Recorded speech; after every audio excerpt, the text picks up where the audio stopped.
அயலி சிவா சீரியலில் ஒரு குட்டி பிரமா வந்திருக்குது. என்ன நடக்க போகுதுன்னு பார்க்கலாம். வாங்க வீடியோக்குள்ள போகலாம்.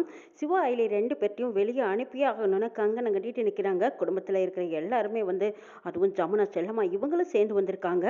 அப்போ சொன்னபடி நீங்கள் நடந்துக்கணுமில்ல, இன்னைக்கு நீங்கள் சொன்னதை எதையுமே நிரூபிக்கல, வீட்டை விட்டு வெளியே போங்க அப்படின்னு முகத்துக்கு நேராகவே சொல்லிடுறாங்க. இது கேட்டதுக்கப்புறம் அயலி இந்திராணி இவங்க 2 பேரும் எதுவும் பேச முடியாமல் பாசத்தில் அப்படியே தவிச்சிட்டு இருக்காங்க. இருந்தாலும் நாங்கள் சொன்ன மாதிரி நாங்கள் வெளியில் போயிடுறோம், எங்களால் உண்மையை நிரூபிக்க முடியலையெல்லாம் அப்படின்னு சொல்லிட்டு இந்திராணி கிட்ட சொல்லிட்டு அங்கிருந்து கிளம்புறாங்க. சிவா அயலி 2 பேரும் திரும்பி திரும்பி பார்த்துக்கிட்டே போறாங்க. ஆனா பாவை விடவே மாட்டேன்னு சொல்லி அயலியை கட்டி பிடிச்சிக்கிறாங்க. சொன்னா கேளு பாவை, நீ போய் அம்மா கிட்ட சமத்தா இரு, நான் உன்னை எப்போ வேணாலும் வந்து பார்ப்பேன். நீ ஸ்கூலுக்கு தானே வருவேன், அங்கே நான் வருவேன், கண்டிப்பாக உன்னை பார்ப்பேன் அப்படின்னு சொல்கிறாங்க. இருந்தாலும் நீங்கள் இங்கே தான் இருக்கணும் அப்படின்னு பாவை கெஞ்சி கேட்டு அழுதுட்டு இருக்கா. அவங்கள சமாதானம் பண்ணிட்டு தான் அயலி அங்கேருந்து போய்கிட்டு இருக்காங்க. இங்கே பார்த்தா ரித்திகா, செல்வநாயகி, ஜமுனா, செல்லம்மா இவங்க எல்லாரும் ஆட்டம் கொண்டாட்டமாக இருக்கிறாங்க. இவங்க 2 பேரும் வீட்டை விட்டு வெளியே போனதுக்கு அப்புறம் ரித்திகா ஸ்வீட் கொண்டு வந்து எல்லாத்துக்கும் கொடுத்துட்டு இருக்காங்க. நல்லா சாப்பிடுங்கன்னு சொல்லி கொடுக்குறாங்க. இது இருக்கிறி இந்த ஸ்வீட் கொடுக்குறேன்னு கேட்குறாங்க. ஏன்னா இவ்வளவு நாளாக நம்மளுக்கு தொல்லையாக இருந்தாங்களே சிவாவும் அயலியும், அவங்க 2 பேர்த்தையும் இன்னைக்கு வீட்டை விட்டு சாமர்த்தியமாக நம்ம வெளியே அனுப்பிச்சிட்டோம்ல, அதுதான் இந்த சந்தோஷம் தான் கொண்டாடுறோம் அப்படின்னு சொல்லிட்டு ரித்திகா கொடுத்துட்டு இருக்காங்க. இதை கேட்ட செல்லம்மா கேட்குறாங்க, ஏண்டி ஒருவேளை அவங்க 2 பேரும் போகாமல் இருந்திருந்தா இந்த ஸ்வீட் நீ என்ன பண்ணியிருப்பேன்னு கேட்குறாங்க. என்ன பண்ணியிருப்பேன், சோகமாக நானே சாப்பிட்ருப்பேன், வேறு வழி இல்லை அப்படின்னு சொல்லிட்டு இருக்கும்போது அப்புறமே கக்கலக்கான்னு சிரிச்சுக்கிட்டு இருக்கிறாங்க.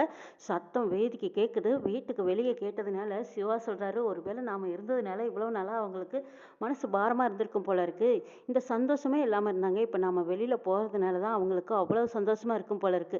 சரி அயலி, அவங்க நினச்சதாவது நடக்கட்டும், அவங்களாவது சந்தோஷமாக இருக்கட்டும் அயலி, நம்ம கிளம்பலாம் அப்படிங்கிறாங்க. சரி சிவா, நம்ம இதுக்கப்புறமும் இங்கே இருக்க வேண்டாம், போகலாம் அப்படின்னு சொல்லிட்டு போகிறாங்க. அப்போ மேலே பார்த்தா அங்கே பாவை பூரணி கூட நின்று போகாதீங்க போகாதீங்கன்னு சொல்லி அழுதுகிட்டே இருக்கா. அப்போ அயலியும் சிவாவும் பார்த்துட்டு, இதுக்கப்புறமும் நம்ம நின்றுட்டே இருந்தால் பாவை ரொம்பவே அடம் பிடிச்சு அழுக ஆரம்பிச்சிருவா, அவளுக்கு உடம்பு சரியில்லாமல் போயிடும், வாங்க நம்ம இங்கேருந்து கிளம்புறதான் சரின்னு சொல்லி அயலி சிவாவை கூட்டிகிட்டு போயிட்டு இருக்காங்க. அயலி, இப்போ நம்ம எங்கே போகிறதுன்னு கேட்குறாங்க. போகிறதுக்கு எங்கேன்னு தெரியல, அகிலாண்டேஸ்வரி அம்மா கிட்ட கொஞ்சம் பேச வேண்டியது இருக்குது, அவங்கள பார்த்து பேசிட்டு போகலான்ட்டு போகிறாங்க. அயலி அகிலாண்டேஸ்வரியை பார்க்குறக்காக அவங்க வீட்டுக்கு போயிருக்காங்க. அகிலாண்டேஸ்வரி அயலி வந்திருக்கிற விஷயம் கேள்விப்பட்டதும் அவங்க வீட்டு வாசலுக்கு வெளியில் அயலி, நான் எதிர்பார்க்கவே இல்லை, வாமா உள்ள வா அப்படின்னு சொல்லி அயலியும் சிவாவையும் அன்போட வீட்டுக்குள்ளே கூட்டிகிட்டு போகிறாங்க. கூட்டிகிட்டு போனது, என்னம்மா 2 பேரும் என்ன பெட்டிங் கைமா வந்திருக்கீங்க, ஆமாம் ஏன் உன் முகமெல்லாம் மாறியா இருக்குன்னு கேட்குறாங்க. அது ஒன்றும் இல்லை மேடம், வீட்டை விட்டு வெளியே வந்துட்டோம், நாங்கள் வந்ததுனால அந்த குடும்பமே சந்தோஷமாக இருக்குங்கிறாங்க. என்ன அயலி சொல்கிற, முத நான் பார்க்க வந்தபோது அந்த ரித்திகா தான் ரொம்பவே திமிரா பேசிகிட்டு இருந்தா, இப்போ அவனால தான் இவ்வளோ பிரச்சனையான்னு கேட்குறாங்க. பிரச்சனைன்னு சொன்னால் அது சிலர் மூலம் இருக்குது, அது யார் மூலம்னு சொல்ல முடியாது அப்படின்னு சொல்கிறாரு சிவா. சிவா, நீங்கள் என்ன சொல்கிறீங்கன்னு எனக்கு புரியல, புரியும்படி சொல்லுங்கன்னு கேட்குறாங்க நம்ம அகிலாண்டேஸ்வரி. நாங்கள் ஆரம்பத்திலேயே அந்த வீட்டுக்குள்ளே போனது அவங்களுக்கு பிடிக்கல, ஒரே பெருமாள் தான் என் மாமனார், அதாவது சிவாவோட அப்பாங்கிற உண்மை எங்களுக்கு தெரியும், ஆனால் அவங்க இது வரைக்கும் யாருமே அதை பற்றி கண்டுக்கல. நாங்கள் நிரூபிக்கிறோன்னு சொன்னோம், அவங்க சொன்ன தேதிக்குள்ளே நாங்கள் நிரூபிக்க முடியாமல் போயிடுச்சு. நிரூபிக்கலான்னு நாங்கள் எல்லா சர்டிஃபிகேட்டோட ரெடியாக இருக்கும்போது கபிலன் பின்னாடியே அந்த சர்டிஃபிகேட்டையும் வாங்கி எரிச்சிட்டோம். அதுக்கப்புறம் இந்திராணி அண்ணியும் எங்களுக்காக சப்போர்ட் பண்ண முடியாமல் போச்சு. இந்திராணி அண்ணி மட்டும்தான் எங்கள் மேலே ரொம்ப நம்பிக்கை வச்சுருந்தாங்க. அந்த நம்பிக்கையோட ஒன்றா நாங்களும் உண்மையை நிரூபிக்கிறோன்னு சொன்னதுனால அவங்களும் அந்த வீட்டில் இருக்கிறதுக்கு தங்கறதுக்கு இடம் கொடுத்தாங்க. அந்த நம்பிக்கையை நாங்கள் காப்பாற்ற முடியாமல் போச்சு மேடம், அதனால தான் நாங்கள் வீட்டை விட்டு வெளியே வந்துட்டோன்னு சொல்கிறாங்க அயலி. இந்திராணி அண்ணி எங்களுக்கு எவ்வளவோ சப்போர்ட் பண்ணாங்க, ஆனால் இதுக்கப்புறமும் சப்போர்ட் பண்ண முடியல, அவங்களும் திரும்பி போயிட்டாங்கங்கிறாங்க. இதை கேட்டு அகிலாண்டேஸ்வரி அப்படியே கொதிச்சு போகிறாங்க. அது சரி ரித்திகா, உன்னோட தங்கச்சி தானே, உன் தங்கச்சியே உன்னை வெளியே வரணும்னு இவ்வளவு ஆசைப்பட்டாளாங்கிறாங்க. ஆமாம், என் அம்மாவை பற்றி அவள் ரொம்பவே பேசி பேசி என்னை காயப்படுத்திட்டே இருக்கா, ஆனால் எங்கள் அம்மாவை பற்றின உண்மைகள் எல்லாம் தெரிஞ்சுக்கிறதுக்காகத்தான் நான் உங்களை தேடி வந்திருக்கேன். எங்கள் அம்மா பேரில் இருக்கிற அந்த கலங்கத்தையும் பழியும் நான் தொடச்சே ஆகணும். அம்மாவை பற்றி எப்போவுமே அசிங்கமாக அந்த குடும்பமே பேசுவாங்க. சித்தி, அத்தை, ரித்திகா இவங்க எல்லாரும் சேர்ந்துக்கிட்டு பேசும்போது அப்பாவும் நானும் துடிதுடிச்சு போயிடுவான். அந்த வலியும் வேதனையும் என்னால் இப்போ தாங்க முடியல, அப்படியே நொடிஞ்சு போய் வந்திருக்கேன்னு சொல்கிறாங்க அயலே. இதை கேட்ட அகிலாண்டேஸ்வரி, இங்கே பாரு அயலே, நீ நொடியக்கூடாது, நீ யார் தெரியுமா, அர்ச்சனாவோட பொண்ணு. அர்ச்சனாவுக்கு இருக்கிற தைரியம் உனக்கும் பல மடங்கு இருக்கணும். தைரியசாலி பொண்ணா தான் நான் உன்னை பார்க்கணுன்னு ஆசைப்படுறேன். உன்னோட அம்மாவுக்கு அம்மாவா நான் இருக்கேன் அயலே, உன் அம்மாவா என்னை நினச்சிக்கோ. நீ என்கிட்ட எதையும் மறைக்க வேண்டாம், நான் உனக்கு சப்போர்ட்டாக இருப்பேன், நீ என் கூடவே இருக்கலாம் அப்படின்னு சொல்கிறாங்க அகிலாண்டேஸ்வரி. இது கேட்டு அயலியும் சிவாவும், இல்லை மேடம் அது நல்லா இருக்காது, நாங்கள் இங்கிருந்து கிளம்புறோங்கிறாங்க. 2 பேரும் இந்த நேரத்தில் எங்கே கிளம்பி போகிறீங்க, அதெல்லாம் எங்கேயும் கிளம்பக்கூடாது, அம்மா சொன்னாங்கன்னா உன் அம்மா பேச்ச மீறுவியா, அந்த மாதிரி தான் நான் சொன்னால், இப்போ நீ எங்கேயும் போகக்கூடாது, இங்கே தான் இருக்கணும் அப்படின்னு அகிலாண்டேஸ்வரி வலுக்கட்டாயமாக சொல்லிடுறாங்க. அதுக்கப்புறம் அயலியும் சிவாவும் ஒருத்தருக்கு ஒருத்தர் பார்க்குறாங்க. "இல்ல மேடம் நாங்க கிளம்புறோம்" அப்படின்னு சிவாவும் சொல்லும்போது, "அதெல்லாம் வேண்டாம்ப்பா. நீ இங்கேயே இருக்கலாம். நீங்க 2 பேரும் அர்ச்சனாவ பத்தியும், உதய பெருமாள பத்தியும் முழு விவரங்கள் தெரிஞ்சுக்கிட்டு, அவங்கள நீங்க யாருங்கிறத நிரூபிச்சு காட்டிட்டு, அதுக்கப்புறம் நீங்க இங்க போங்க. இவ்வளவு குழப்பத்தோடவும், மனசு தளர்ச்சியோடவும் நீங்க 2 பேரும் வெளிய போறதுக்கு ஆகாது. உங்களுக்கு சப்போர்ட்டா நான் இருக்கேன்" அப்படின்னு சொல்லிட்டு, அகிலாண்டேஸ்வரி இவங்க 2 பேத்துக்கும் துணையா நிக்கிறாங்க. அப்பதான் அயலியும் சிவாவும், "சரி நமக்கு ஒரு ஆதரவு தேவ தான். இவங்களோட ஆதரவுல நம்ம கொஞ்ச நாள் இருக்கலாம்" அப்படிங்கிறாங்க. இருந்தாலும் சிவா, "என்ன அயலி வந்த இடத்துல இருக்கிறது நாகரிகமாவா இருக்குங்கிறாங்க." "இல்ல இது ஒண்ணும் நிரந்தரம் கிடையாதே. நம்ம இந்திராணி அண்ணி வீட்ல இருந்து வந்ததும் நிரந்தரம் கிடையாது. உண்மை என்னங்கிறத நிரூபிச்சுட்டு, அதுக்கப்புறமா நம்ம அந்த இடத்துக்கு போயிடலாம்" அப்படின்னு சொல்லிட்டு இருக்கும்போது, சரின்னு முடிவெடுக்கிறாங்க. இங்க இந்திராணி வீட்ல பார்த்தா, பாவைக்கு அழுது அழுது அழுது அழுது அப்படியே மூச்சு திணறல் வர ஆரம்பிச்சிருச்சு. பேச்சு மூச்சு இல்லாம மூச்சடிக்க அப்படியே விழுந்து கிடக்குறா பாவை. அத பொண்ணு பயந்துட்டு, "எல்லாரும் ஓடி வாங்க, பாவைக்கு உடம்பு சரியில்ல" அப்படின்னு சொல்லி சத்தம் போட்டுட்டு இருக்காங்க. இங்க பார்த்தா இந்திராணி ஆஃபீஸ்ல முக்கியமான மீட்டிங் இருக்கிறதுனால, அவங்களும் ஃபோனை சுவிட்ச் ஆஃப் பண்ணி வச்சுட்டு மீட்டிங்ல இருக்கிறாங்க. அப்போ பொன்னி மாத்தி மாத்தி இந்திராணிக்கு ஃபோன் பண்ணிக்கிட்டே இருக்காங்க. ஆனா இந்திராணி ஃபோனு எடுக்கவே இல்ல. இந்த பக்கம் வீட்ல இருக்கிற அத்தனை பேரும் ஓடி வந்து, "ஐயோ பாவை உனக்கு என்னாச்சு என்னாச்சுன்னு" சொல்லி எல்லாரும் பதறி போறாங்க. "ஏய் கபிலா, சீக்கிரம் டாக்டருக்கு ஃபோன் பண்ணுடா. டாக்டர் வந்து பாவை பார்க்கட்டும். இந்திராணிக்கு ஒரு வேளை மீட்டிங் இருக்கிறதுனால அவ ஃபோன் சுவிட்ச் ஆஃப்ல இருந்தாலும் இருக்கலாம். எதிர்பார்க்காதீங்க. முதல்ல டாக்டரை வர வைங்கன்னு" சொல்லி பொன்னி கதறாங்க. சரின்னு டாக்டருக்கு ஃபோன் பண்றான் கபிலன். டாக்டரும் வராங்க. வந்ததும், "பாவை எங்கே என்னாச்சு?" அப்படின்னு சொல்லி அவங்கள செக் பண்ணி பார்க்குறாங்க. பார்த்ததும் அவங்க ரொம்பவே மூச்சு இழுத்துட்டு இருக்குது. இதை பார்த்து டாக்டர் பயந்து போயிடுறாங்க. "ஆமா என்ன நடந்தது இங்க? ஏன் பாவை இந்த அளவுக்கு டென்ஷன் ஆயிருக்கா? திரும்ப ஞாபகத்துக்கு கொண்டு வரதுக்கு ரொம்ப நேரம் ஆகும் போல இருக்கு. என்னதான் நடந்தது?" அப்படின்னு டாக்டர் எல்லாத்தையும் பிடிச்சி திட்டிக்கிட்டு இருக்காங்க. அப்பதான் உதய பெருமாள் சொல்றாரு, "அதாவது வீட்டில் அயலின்னு ஒரு பொண்ணு இருந்தா. அவன் மேலே இவன் ரொம்ப பாசமா இருந்தா. அவள் வீட்டை விட்டு வெளியே போயிட்டா. அவளை நினச்சி தான் அழலன்னு அழுதுட்டு இருந்தா. அழுததுனால இப்படி ஆயிடுச்சுன்னு சொல்றாங்க." இதை கேட்டதும் டாக்டர் அம்மா பதட்டப்படுறாங்க. "அட என்னங்க நீங்க? குழந்தை இவ்வளவு தூரம் அழுகிற அளவுக்கா விடுவீங்க? இப்போ பாருங்களேன், அவள் மூச்சை வெளியே கொண்டு வரதுக்கு எவ்வளோ சிரமமா இருக்குன்னு தெரியுமா? இவளுக்கு முதல்லயே உடம்பு சரியில்லைன்னு தெரியுமில்ல. தெரிஞ்சிருந்தா இவளுக்கு பிடிக்காத விஷயங்களை ஏன் செய்யறீங்க? பிடிச்ச மாதிரி நடந்துக்க வேண்டியதானே" அப்படின்னு எல்லாத்தையும் பிடிச்சி திட்டிக்கிட்டு இருக்காங்க.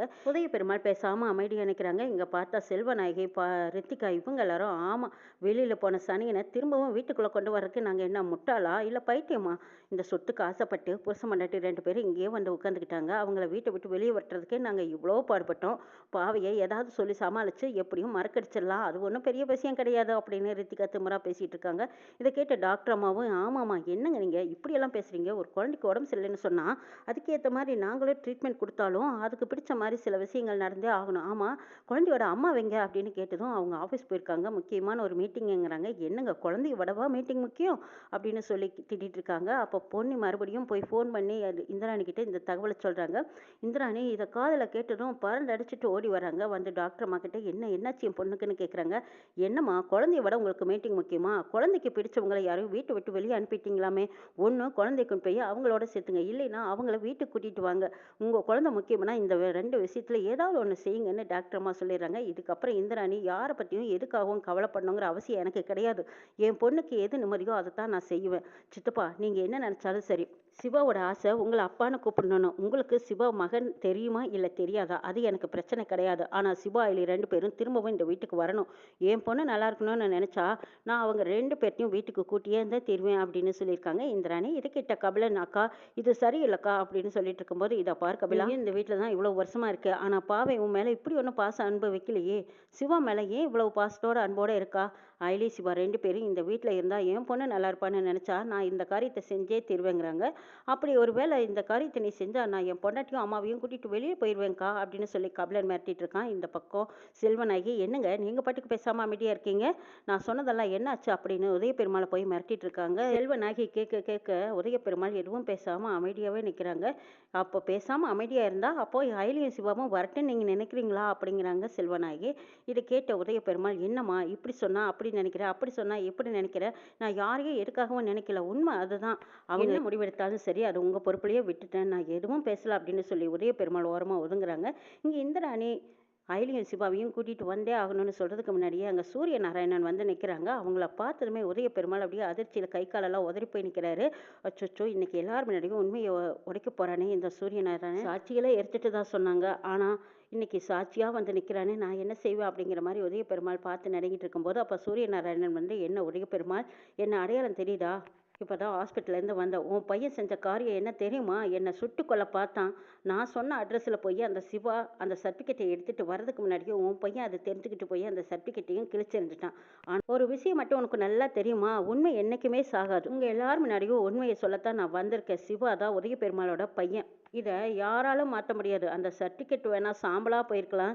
என்ன வேணா நீ சுட்டுக் கொல்லலான்னு முயற்சி பண்ணி என்ன கொண்டு போய் ஹாஸ்பிட்டல்லயும் அட்மிட் பண்ணியிருக்கலாம். ஆனா சிவாவ பெத்தவ இன்னும் உயிரோட தான் இருக்கா. அவ உன் முகத்துக்கு நேரா வந்து நின்னு உண்மைய சொல்லு.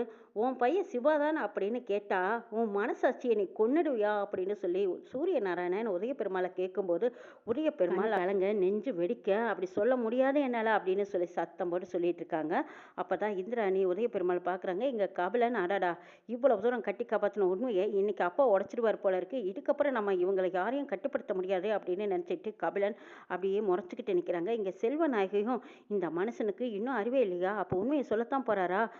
சிவா இந்த வீட்டோட வாரிசுன்னு சொல்லி ஏத்துக்குவாரோ அப்படின்னு பயத்துல இருக்காங்க செல்வநாயகி. இன்னும் என்னதான் நடக்க போகுதுங்கிறதையும் நாளை சொல்ல பார்க்கலாம்.